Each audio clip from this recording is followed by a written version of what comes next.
नमस्कार। Plant x पर फिर आपका स्वागत है और हमेशा की तरह आपसे निवेदन है प्लांट एक्स को सब्सक्राइब करें, हमारे वीडियोस को लाइक करें एंड फ्रेंड्स एंड फैमिली के साथ जरूर शेयर करें। बेल आइकन को दबाना बिल्कुल ना भूलें।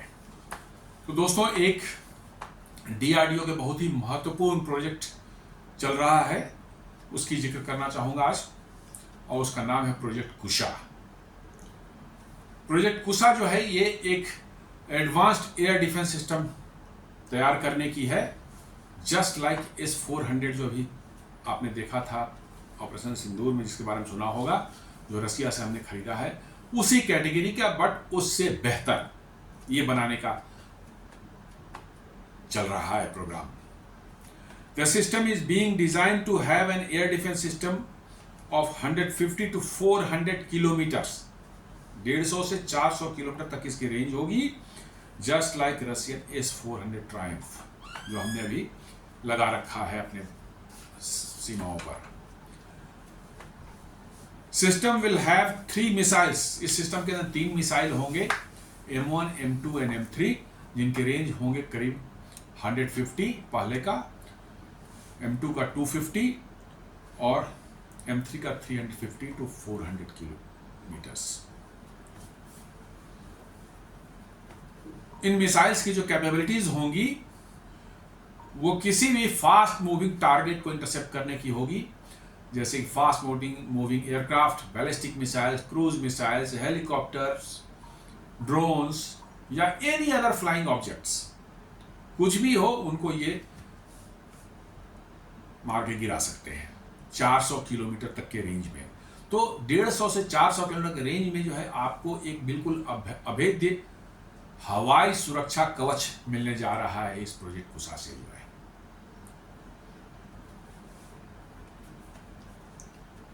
जैसा मैंने कहा कि इसको डिजाइन किया जा रहा है S-400 से भी बेहतर कैपेबिलिटीज के लिए, वो मैं आगे बताऊंगा कि क्या में खास है जो कि S-400 से बेहतर इनको बनाता है। अभी पहले फेज में 5 स्क्वाड्रंस जो है प्लान किए गए हैं फर्स्ट स्टार्टिंग में जो है, और इन 5 स्क्वाड्रंस जो होंगे इनकी कॉस्ट होगी 21,000 करोड़। और जब 2018 में हमने S-400 का डील किया था 5 स्क्वाड्रन के लिए रसिया से, तो we have paid them 40,000 crore. उसके आधे, करीब आधे कॉस्ट में जो है हमें उतने ही सिस्टम्स मिल रहे हैं विथ बेटर कैपेबिलिटीज। तो ये बहुत ही महत्वपूर्ण है हमारी हवाई सुरक्षा के लिए जो है, और आगे आने वाले वर्षों में जो है हम देखेंगे कि कैसे ये हमें हवाई सुरक्षा में हमारी मदद करता है। M1 मिसाइल जो है वो करीब रेडी है टेस्टिंग के लिए। M2 एंड कभी भी टेस्टिंग की उसके शुरू हो सकती है। M2 एंड M3 जो है वो अंडर डेवलपमेंट है, 1 से 1.5 साल, 12 से 18 महीने के अंदर रेडी हो जाएंगे। लेकिन मिसाइल में जैसा मैंने कहा कि हमारी प्रगति बहुत अच्छी रही है, और कोई भी मिसाइल बहुत ज़्यादा कभी डिले नहीं हुआ है, एक्सेप्ट एक निर्भय मिसाइल को छोड़ दिया या क्रूज मिसाइल छोड़ दिया है, तो अदरवाइज सभी टाइम पर बने हैं। तो उम्मीद करते हैं कि 1 से 1.5 साल के अंदर में ये टेस्टिंग के लिए रेडी हो जाएंगे ये दोनों भी, और उसके बाद जो है 1.5 साल तक जो है उसके यूजर ट्रायल वगैरह होंगे। फिर ऐसा कहा जा रहा है कि 28-29 तक जो है इसका हमारे सशस्त्र सेना बलों में जो है आर्मी, नेवी, एयरफोर्स में जो इनका इंडक्शन हो सकता है। तो उम्मीद करते हैं कि 28-29 तक जो है ये सिस्टम हमारे आर्मी, एयरफोर्स और नेवी को मिल जाए, ताकि हमारे एयर सुरक्षा में जो है एक अभूतपूर्व वृद्धि हो, छलांग लगे। एक बार इनको जो है आर्मी को, एयरफोर्स को मिल जाएगा तो उनके जो इंटीग्रेटेड सिस्टम्स है, आर्मी के जो आकाश तीर एयर डिफेंस सिस्टम है, और एयरफोर्स का integrated air command and control system IACCS इसको बोलते हैं, उसके साथ भी इंटीग्रेट कर दिया जाएगा। नेवी का भी एक ऐसे ही अपना सिस्टम उसके साथ भी इंटीग्रेट, और ये तीनों सेनाओं के जो है एयर डिफेंस सिस्टम जो है हायर लेवल पर एक कॉमन जगह पर ये ऑलरेडी इंटीग्रेटेड है। तो मल्टी लेयर्ड एक एयर डिफेंस सिस्टम आपके पूरे देश को मिलता है इससे, और आपकी सुरक्षा मजबूत होती है।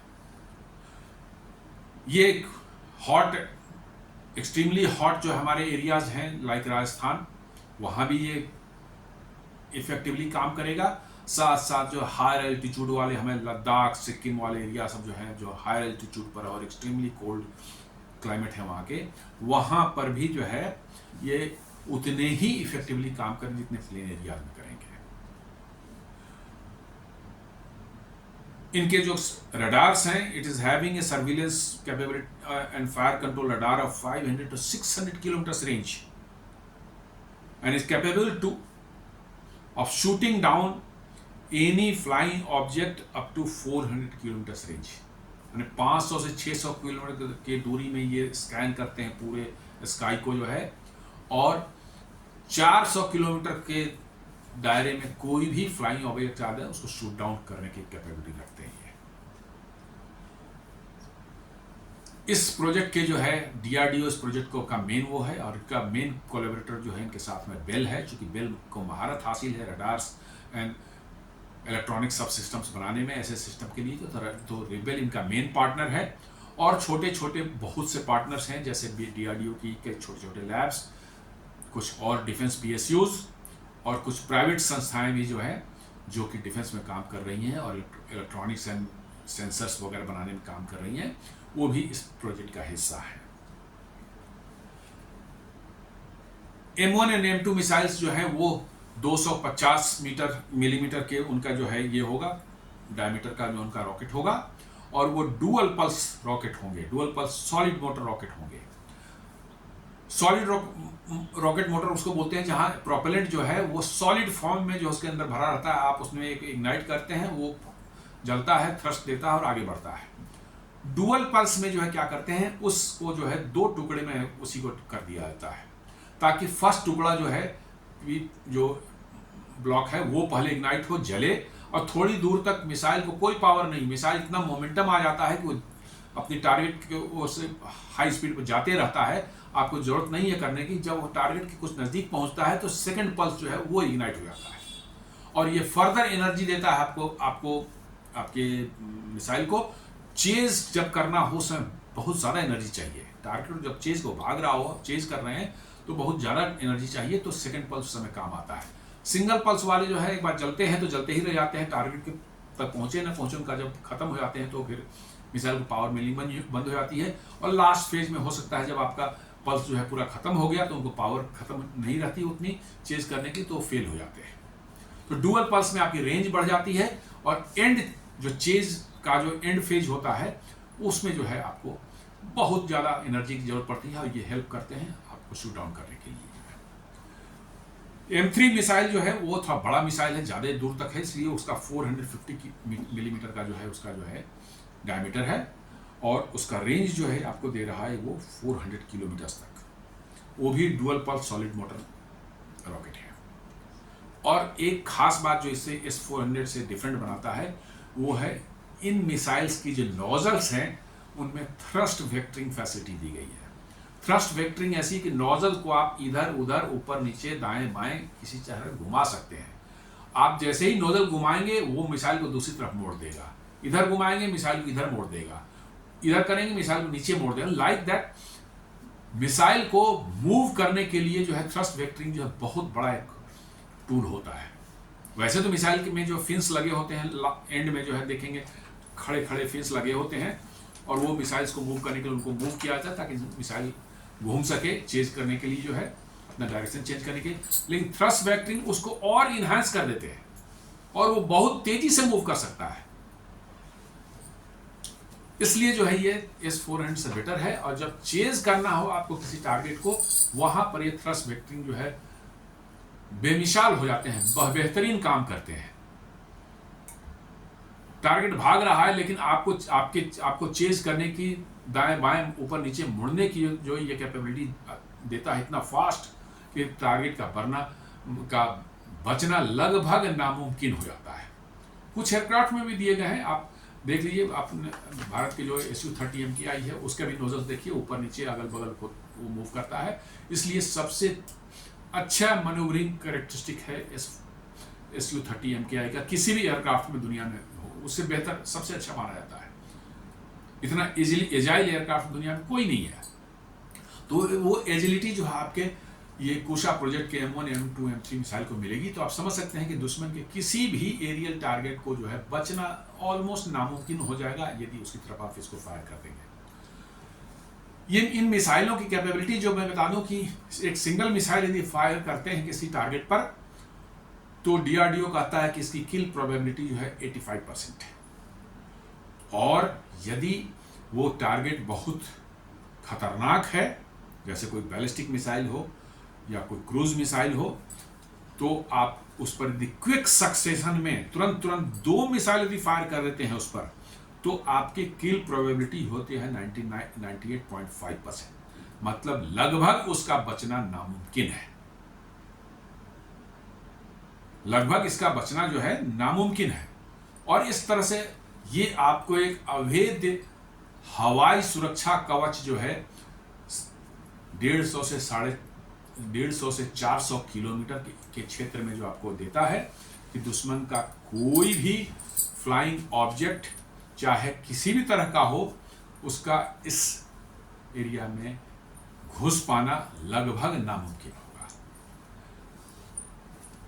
This will provide a multi layered air defence system to IAF, army and navy by 28-29।